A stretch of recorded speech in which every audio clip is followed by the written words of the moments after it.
हर साल जाता है, हर साल आता है, हर साल जाता है, लेकिन इस साल आपको वो सब मिले जो आपका दिल चाहता है। नमस्कार, और हमारी ओर से नववर्ष की पहले से ही आपको हार्दिक शुभकामनाएं।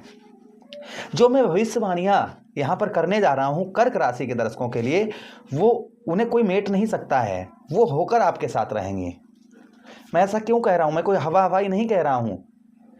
लगन भाव पर आपके रहेंगे देवगुरु बृहस्पति, और जहाँ पर देवगुरु बृहस्पति बैठते हैं भाई, देवगुरु बृहस्पति को देवताओं का गुरु कहा गया है। और जहाँ भाई गुरु का काम क्या होता है? गु माने अंधकार, रू माने प्रकाश, जो आपको अंधकार से प्रकाश की ओर लाकर खड़ा कर दे, वही गुरु होता है। तो जहाँ पर देवगुरु बृहस्पति बैठते हैं वहाँ के सारे सुफल जागृत हो जाते हैं। जिस तरीके से जहाँ पर राहु और केतु महाराज बैठते हैं वहाँ के सारे सुफल नष्ट हो जाते हैं, वैसे ही जहाँ पर देवगुरु बृहस्पति बैठते हैं वहाँ के सारे सुफल जागृत हो जाते हैं। तो आपके लगन भाव पर यहाँ पर देवगुरु बृहस्पति बैठेंगे, जिससे आपके शुभ फल जो लगन भाव के हैं, लगन भाव से पंचम भाव, सप्तम भाव, नवम भाव के शुभ फल जागृत होंगे, जिसमें कुछ भविष्यवाणियां जो सत्य साबित होंगी कर्क राशि के लिए। क्या क्या होंगी? चलिए प्रोग्राम को प्रारंभ करते हैं और समझने का प्रयास करते हैं। अगर आप अपनी कुंडली पर परामर्श विश्लेषण विस्तार पूर्वक अच्छी तरीके से अनलिमिटेड समय के साथ में करवाना चाहते हैं तो आप हमारे दिए गए नंबर पर संपर्क करके अपनी कुंडली का परामर्श विश्लेषण विस्तार पूर्वक अच्छी तरीके से अनलिमिटेड समय के साथ में करवा सकते हैं। आप हर जगह अपनी कुंडली दिखवा चुके हैं किंतु अभी तक आपको सफलता प्राप्त नहीं हुई है, तो आप एक बार हमसे भी आप अपनी कुंडली एनालाइज करवा सकते हैं, आपकी इच्छा पर निर्भर है। चलिए अब आगे बढ़ते हैं और समझने का प्रयास करते हैं। राम कथा, श्रीमद् भागवत कथा के लिए भी आप हमसे संपर्क कर सकते हैं। सबसे पहली जो भविष्यवाणी आप लोगों के लिए रहेगी वो नोट करके रख लीजिए। जो मैं बोलता जा रहा हूँ उसे नोट करते जाइए। मान सम्मान, भाई आप एक मान के चलिए, आपके पास लाखों करोड़ों अरबों रुपए रखे हों और कोई मान सम्मान समाज में ना हो, कोई आपके घर में आपका मान सम्मान ना करे, कैसा लगेगा आपको? और आपके पास कुछ भी ना हो, आप कहीं भी जाएं, लोग चार आदमी भाई बैठिए, आइए बैठिए, क्या सेवा करें आपकी। अगर ऐसे लोग आपके सामने आपकी सेवा के लिए तत्पर रहें, आपका सम्मान आपको मिले, तो आप धन दौलत देखेंगे कि सम्मान देखेंगे? भाई आज का ज़माना धन दौलत का भी है और सम्मान सबसे बड़ा आपका स्वाभिमान है। सम्मान जो है ना, देवगुरु बृहस्पति सम्मान के, मान सम्मान के कारक हैं। तो आपके लगन भाव पर देवगुरु बृहस्पति रहेंगे, जिससे आपको मान सम्मान की प्राप्ति आपको अधिकतर होगी।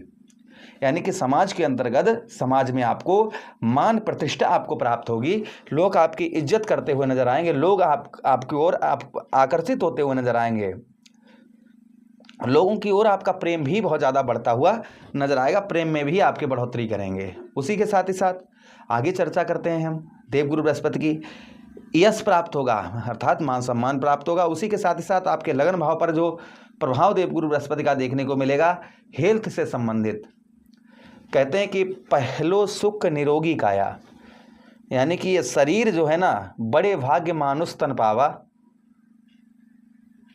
ये शरीर आपको बड़े भाग्य क्षमा चाहेंगे, बड़े भाग्य, गोस्वामी तुलसीदास जी ने रामचरितमानस में कहा है, बड़े भाग्य मानुष तन पावा, सुरद दुर्लभ मुनि सब ग्रंथ न गावा। अर्थात जो है ये सबने यही एक चीज कही है कि जो मनुष्य का आपको भगवान बकरा बना देता, बैल बना देता, घोड़ा बना देता, हाथी बना देता, आप क्या कर पाते? कुछ नहीं कर पाते। आपको मनुष्य बनाया है, आप क्या नहीं कर सकते? Nothing is possible, everything is possible. आप सब कुछ कर सकते हैं, जो भी चाहें आप। तो मनुष्य का आपको जीवन मिला है, तो सीधा कहने का मतलब है कि हेल्थ, आपका स्वास्थ्य, शरीर के अंदर कोई रोग हो ना, तो आप कुछ भी अच्छा नहीं लगता है। चाहे कुछ भी, कितने भी भोग आपके सामने रखे हों, आप उनको भोगेंगे नहीं। पहलो सुख, कवि ने कहा है कि पहला सुख निरोगी काया। तो हेल्थ आपकी कुल मिलाकर 2026 में आपकी उत्तम अच्छी रहेगी, यानी कि स्वास्थ्य में आपके काफ़ी सुधार आपको देखने को मिलेगा। हेल्थ से संबंधित आपको काफ़ी सुधार आपको देखने को मिलेगा। ये पहला प्रभाव आपके ऊपर आपको देखने को मिलेगा। उसी के साथ ही साथ आगे हम चर्चा करते हैं देवगुरु बृहस्पति की, जो प्रभाव और देवगुरु बृहस्पति का आपको देखने को मिलेगा आपके लगन भाव पर, वहाँ क्या मिलेगा वो भी ध्यान से सुनिएगा। उसी के साथ ही साथ आगे हम चर्चा करते हैं, दुख कम रहेंगे, सुखों में आपके वृद्धि होगी। जो आपके जीवन में सुख हैं, उन सुखों में आपके देवगुरु बृहस्पति आपके वृद्धि करेंगे, उन सुखों को आपको देवगुरु बृहस्पति बढ़ाएंगे। ये प्रभाव देवगुरु बृहस्पति का और आपके ऊपर आपको संभवतः ही आपको देखने को मिलेगा। उसी के साथ ही साथ आगे हम चर्चा करते हैं देवगुरु बृहस्पति की कि आपके पंचम भाव पर देवगुरु बृहस्पति की प्रथम दृष्टि पड़ेगी, अर्थात पंचम दृष्टि आपके पंचम भाव पर। पंचम भाव किसका होता है? संतान का होता है। देवगुरु बृहस्पति किसके कारक हैं? संतान के कारक हैं। संतान के कारक हैं तो भाई संतान का भी आपको उत्तम अच्छा सुख प्राप्त होगा। जो संतान का आपको सुख प्राप्त नहीं हो पा रहा था वह उत्तम अच्छा सुख आपको संतान का प्राप्त होगा, अर्थात बच्चे आपके कामयाबी की ओर बढ़ते हुए नजर आएंगे, आपके काम में हाथ बटाएंगे, आपकी बात को मानेंगे। एक सुख और भी कहा गया है कि पहलो सुख निरोगी काया, दूजो सुख पास हो माया, तीजो सुख पुत्र आज्ञाकारी, तीजो सुख पुत्र आज्ञाकारी। अगर संतान आज्ञाकारी है तो सब कुछ ठीक है, और संतान आज्ञाकारी नहीं है तो सब कुछ बेकार है। तो पहलो सुख निरोगी काया, दूजो सुख पास हो माया, तीजो सुख पुत्र आज्ञाकारी। तो संतान का सुख आपको उत्तम अच्छा प्राप्त होगा। जो संतान का सुख आपको प्राप्त नहीं हो पा रहा था वह उत्तम अच्छा सुख आपको, ये भी एक भविष्यवाणी साबित होगी।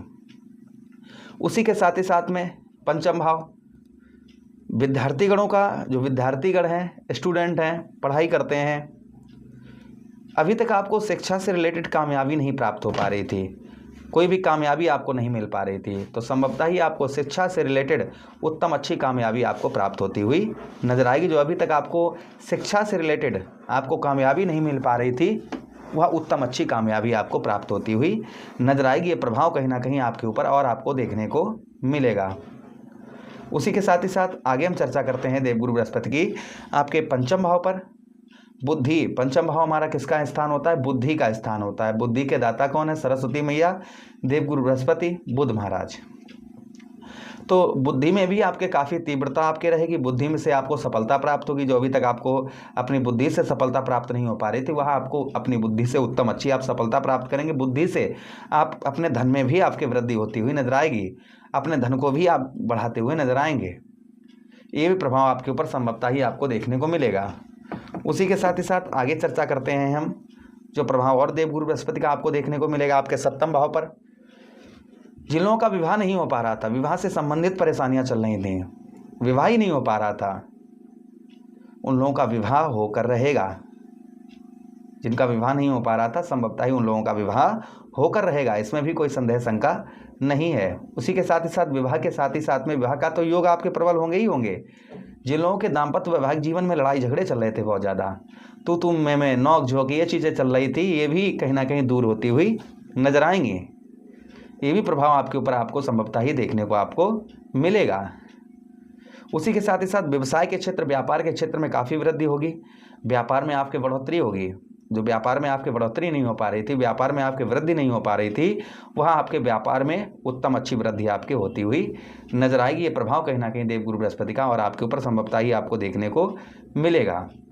उसी के साथ ही साथ आगे हम चर्चा करते हैं देवगुरु बृहस्पति की अगली दृष्टि आपके नवम भाव, आपके भाग्य स्थान पर पड़ेगी। जैसे भाग्य आपका जो अभी तक आपका दूर भाग्य खड़ा हुआ था, अब आपका भाग्य के साथ आप चलते हुए नजर आएंगे। और जब भाग्य का साथ मिलता है तो बहुत सारे कार्य बिना हमारे किए गए आए उनमें सफलता प्राप्त होती है। हर लोगों का सपोर्ट प्राप्त होता है, लोग आकर्षित होते हैं हमारी ओर जब हमें भाग्य का साथ मिलता है। तो उत्तम अच्छा आपको भाग्य का साथ भी आपको प्राप्त होता हुआ नजर आएगा। जो अभी तक आपको भाग्य का साथ नहीं मिल रहा था वो संभवतः ही भाग्य का साथ आपको उत्तम अच्छा प्राप्त होता हुआ नजर आएगा। उसी के साथ ही साथ में भाग्य के साथ ही साथ पूजा पाठ में, धार्मिक कार्यों में एक संत प्रवृत्ति, एक महात्मा प्रवृत्ति आपको देखने को आपको मिलेगी। ये प्रभाव कहीं ना कहीं आपके ऊपर आपको संभवतः ही देखने को मिलेगा। उपाय की हम बात करें, आपको क्या उपाय करने चाहिए, तो आप रोजाना ध्यान दीजिएगा, रोजाना आपको क्या करना है, 1 लोटा जल शिवलिंग पर अर्पण करते रहिए। ये सारे जितने भी ग्रह आपके हैं सब शांत रहेंगे। उसी के साथ ही साथ मंगलवार वाले दिन रोटी पर गुड़ रखकर गौ मैया को खिलाइए। रोजाना तुलसी के पौधे पर जल दीजिए और विष्णु सहस्त्र, गुरुवार के दिन विष्णु सहस्त्र नाम का पाठ करते रहिए। ये उपाय करते रहिए, इससे आपका भाग्य और भाग्य के साथ बुद्धि आपकी उत्तम अच्छी कार्य करेगी, स्वास्थ्य आपका उत्तम अच्छा रहेगा। तो प्रभु से कामना करते हैं पूरा आपका वर्ष उत्तम रहे, अच्छा रहे। इसी के साथ आज्ञा चाहते हैं, किसी अन्य प्रोग्राम में पुनः भेंट करेंगे, तब तक आदेश दीजिएगा। हरे कृष्णा, राधे कृष्णा, प्रणाम।